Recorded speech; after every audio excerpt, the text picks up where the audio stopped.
नमः परमहंसाय स्वादित चरण कमल चिन्मकरन्दाय भक्त जनमानस निवासाय श्री रामचंद्राय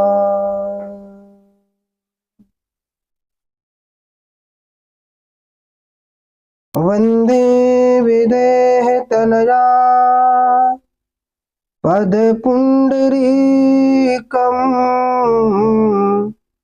कैसोर सौरभं समाहृत योगचित्तम् हन्तुं त्रितापमनिशम् मुनिहंससेव्यम्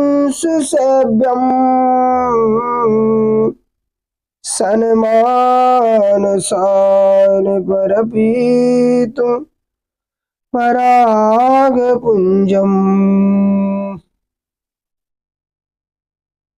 कन्दर्पकोटिकमनीय किशोरमूर्तिम् पूर्तिं मनोरथं भुवां भज जानकीशम् गंगातरंगरमणीय जटाकलापम् गौरी निरन्तरम्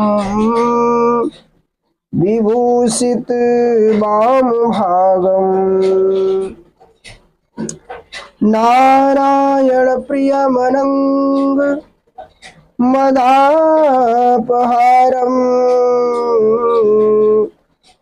वाराणसीपुरपतिं भज विश्वनाथम्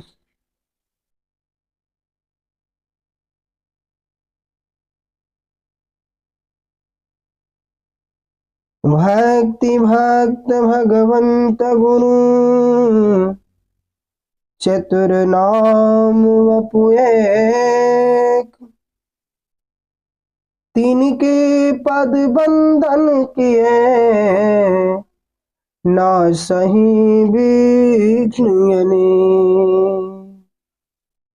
वंदहु राधा पद कमल अमल सकल सुखधाम जिनके परशन तुम रहत लालायित नित्य श्याम शीश मुकुट कटिका छिनी कर मुरली उर्माल यही बाड़िक मो मनो बसहु सदा बिहारी लाल। बोल वृंदावन बिहारी लाल की जय।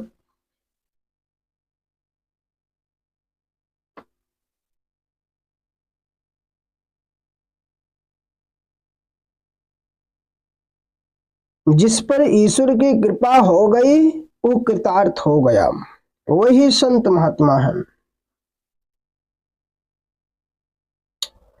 आज का अध्याय आता है शरणागति। भगवान की शरणागति हमें किस प्रकार प्राप्त होगी।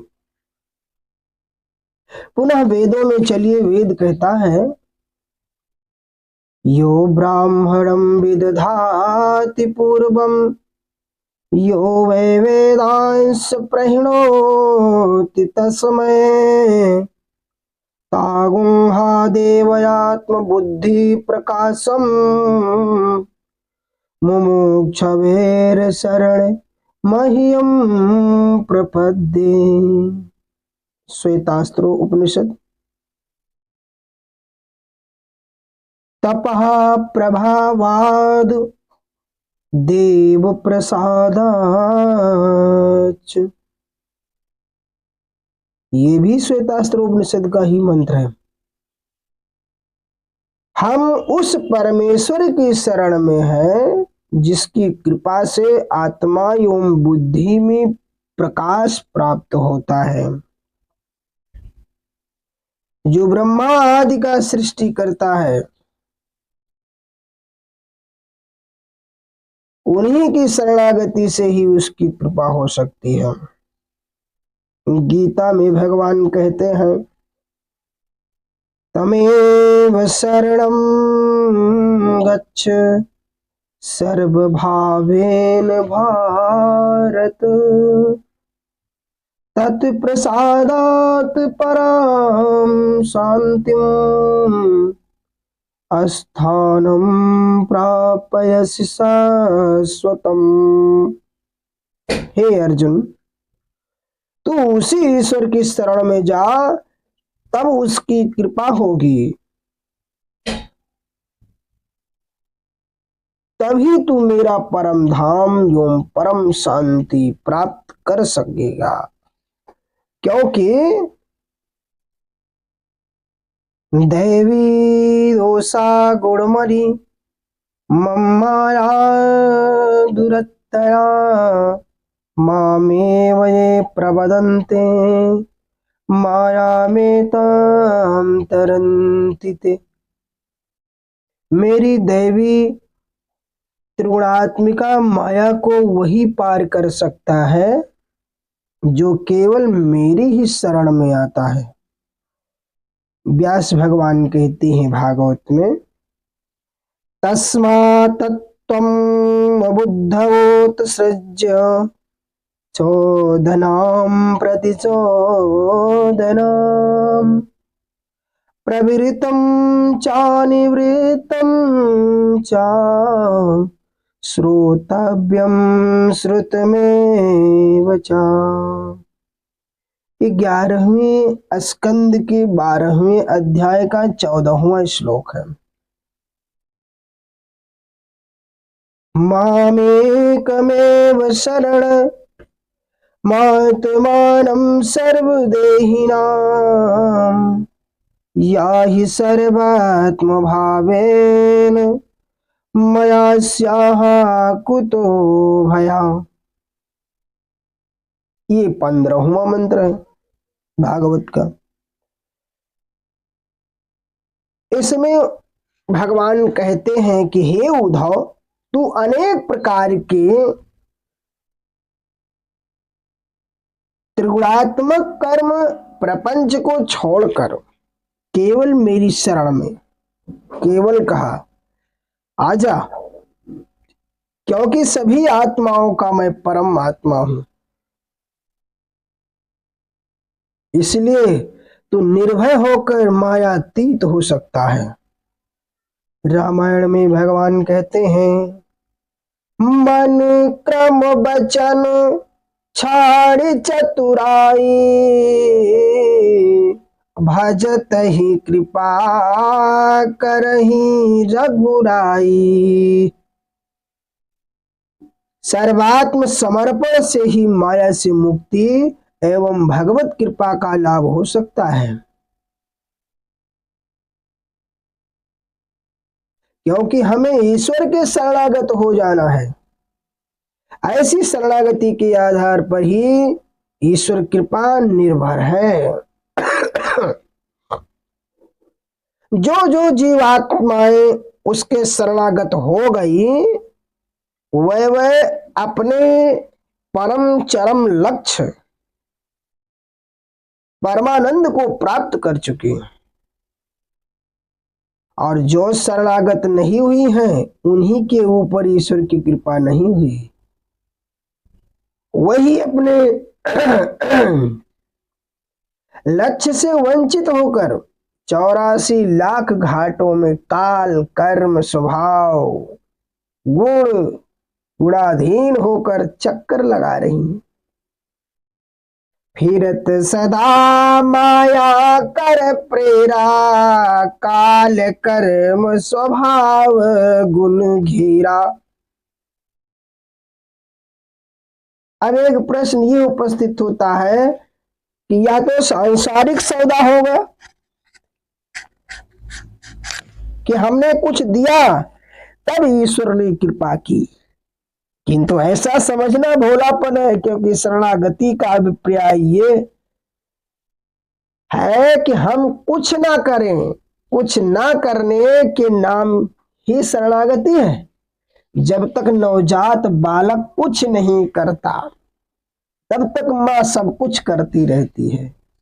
जब बालक कुछ कुछ करने लगता है तो माँ भी कुछ कुछ करना कम कर देती है। जब बालक सब कुछ करने लगता है तब माँ कुछ नहीं करती। बस यही उदाहरण पर्याप्त है।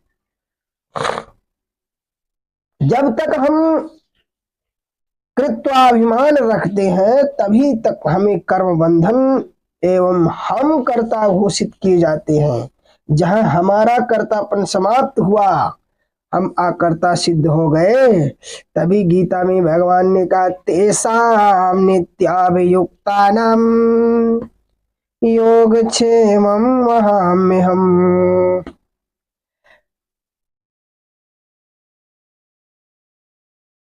इसके अनुसार भगवान कहते हैं तुम मेरी शरण में आओ, हम तुम्हारा सारा योगक्षेम वहन कर लेंगे।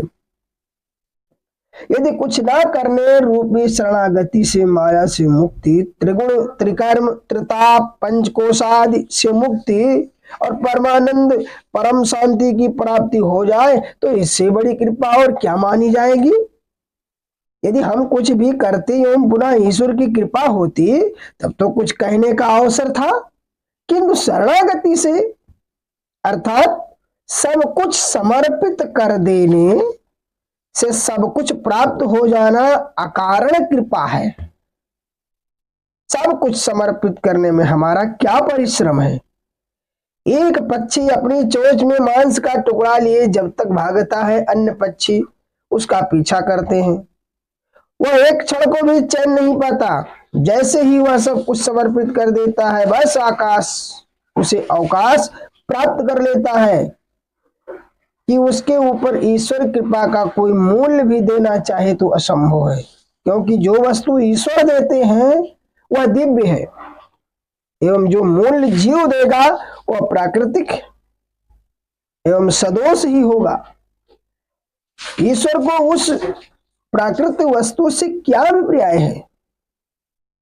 जब द्रौपदी का चीरहरण हो रहा था तो द्रौपदी ने प्रथम पांचों पतियों का बल मस्तिष्क में रखा। ये भी बलवान है, वो भी बलवान है, वो भी बलवान है। जब वे पति मौन हो गए तब बड़े बड़े धर्माचार्य, द्रोणाचार्य, कृपाचार्य, विदुर, पितामह आदि का अवलंबन सोचने लगी, ये भी सब बलवान है।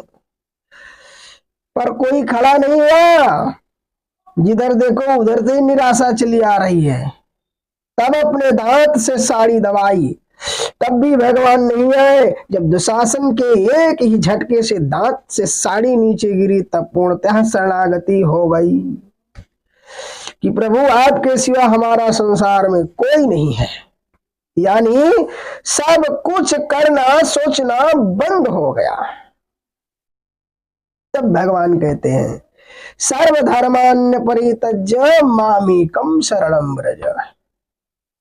तू धर्माधर्म के चक्कर को छोड़कर केवल मेरे ही शरण में आ जाना। मैं न्यायी भगवान अपने न्याय को समाप्त करके कृपा द्वारा तेरे समस्त जन्मों के समस्त पापों को क्षमा कर दूंगा। सोचिए, यदि कोई अपराधी शरण में भी जाता है तो भी कोर्ट पिछले अपराधों का दंड देती है, किंतु ईश्वर इतना कृपामय है कि यदि तुम एक बार पूर्ण शरणागत हो जाओ तो अनंत जन्मों के अनंतानंत शुभाशुभ कर्मों से मुक्त करके अर्थात क्षमा करके भविष्य में अनंत काल के लिए योग क्षेम वहन करते हुए परमानंद प्रदान कर देगा। यह कृपा नहीं तो और क्या है। अल्पज्ञ भी सोच सकता है कि ईश्वर मूल्य लेकर कृपा करता है। पुत्री के विवाह में केवल मांगने मात्र से बजाज का वस्त्र दे देना और उसके लिए कोई मूल्य कभी ना मांगना कृपा है। धोबी का बिना मूल्य वस्त्र धोना कृपा है। ईश्वर का धोया अंतःकरण पुनः मैला नहीं होता है। पति पत्नी की शरण में आते ही पति की सारी संपत्ति की अधिकारिणी हो जाती है, परंतु ईश्वर शरणागति उससे भी अच्युत है। तस्य कार्यम न विद्यते। अब ये विचार करना है कि शरणागति किसकी की जाए। हमारे पास शरीर है, इंद्रियां हैं, मन आदि है। पंचदशी कहती है ब्रह्म बिंदु उपनिषद में, मन एवं मनुष्याणाम कारणम बंध मोक्षयो, अर्थात बंधन एवं मोक्ष का कारण मन ही है। और भगवान व्यास भी कहते हैं, चेता कल्वस्य बंधाय मुक्ते चात्मनो मतम, गुणेषु सक्तं बंधाय रतम वापुंसि मुक्तने। भागवत 3:25-15। मुक्तियों बंधन में मध्यस्थ कारण केवल मन ही है। हमें मन को ही ईश्वर के शरणागत करना है। मन के शरणागत होने पर सबकी शरणागति स्वयं हो जाती है। हम लोग शारीरिक क्रिया द्वारा तो ईश्वर की शरणागति सदा ही करते हैं, किंतु मन की आसक्ति जगत में ही रखते हैं। फिर भी मन की आसक्ति के अनुसार जगत की ही प्राप्ति होगी। ये अटल सिद्धांत है कि मन की आसक्ति जहां होगी बस उसी तत्व की प्राप्ति होगी। यदि हम शारीरिक कर्म अन्य करें, यो मानसिक आसक्ति अन्यत्र हो तो बस मन की आसक्ति का ही फल मिलेगा। यदि शरीर की इंद्रियों से हम शुभ या अशुभ कर्म करें एवं मन से कुछ ना करें, केवल ईश्वर शरणागत ही रहे, तो कर्म का फल ना मिलेगा, केवल ईश्वरीय लाभ ही मिलेगा। इसका मतलब है मन की शरणागति ही वास्तविक शरणागति है। हाँ, जैसे पैरों को बांधकर मार्चिंग नहीं हो सकती, मुख बंद करके स्पीच नहीं हो सकती, वैसे ही मन को अन्यत्र आसक्त करके ईश्वरोपासना भी नहीं हो सकती। वस्तुतः मन की आसक्ति ही ईश्वरीय क्षेत्र में उपासना कहलाती है एवं जगत क्षेत्र में आसक्ति कहलाती है।